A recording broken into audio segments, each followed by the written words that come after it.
These days, this is 2 South Chestnut. Originally, this was the garage for a giant mansion out on Route 9 owned by the families called the Wings. So if you went through this weird old lady's backyard and you went through all enough trees and foliage and brush and things, you could get to this barn that was filled with chickens and weird little animals, and that was basically the garage of the Wing residence. The Wings moved away, and eventually the Spears moved in. Spears with an S at the end, like Britney Spears, as opposed to Mrs. Spear around the corner, who is Spear like Albert Speer or something like that. This was the garage when the Spears lived here.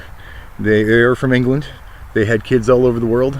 They had kids living in Ireland and Australia and all over the place, and they had these 2 kids our age named Gordon and James, who were good friends of ours. They had these cool slingshots we used to play with.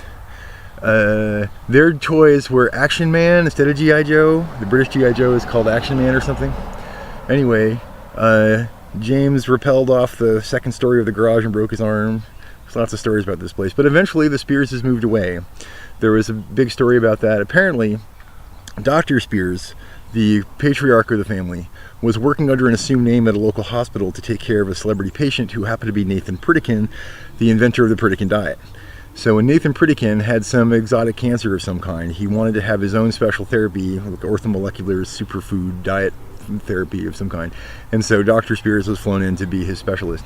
So as soon as Nathan Pritikin died, Dr. Spears moved away. Apparently he had a negative experience here.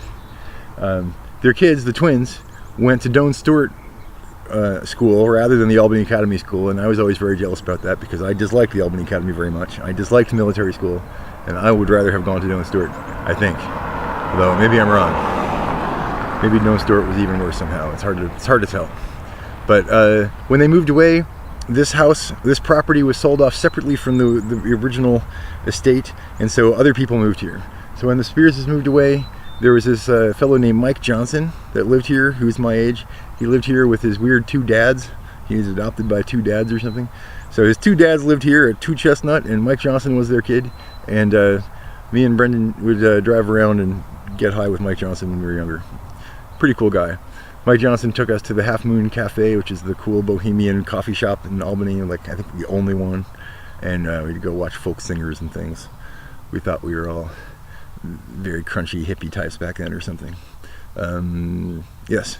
So this is no longer a garage nor a barn full of chickens. This is a residence and people live in it. They seem pretty pleased.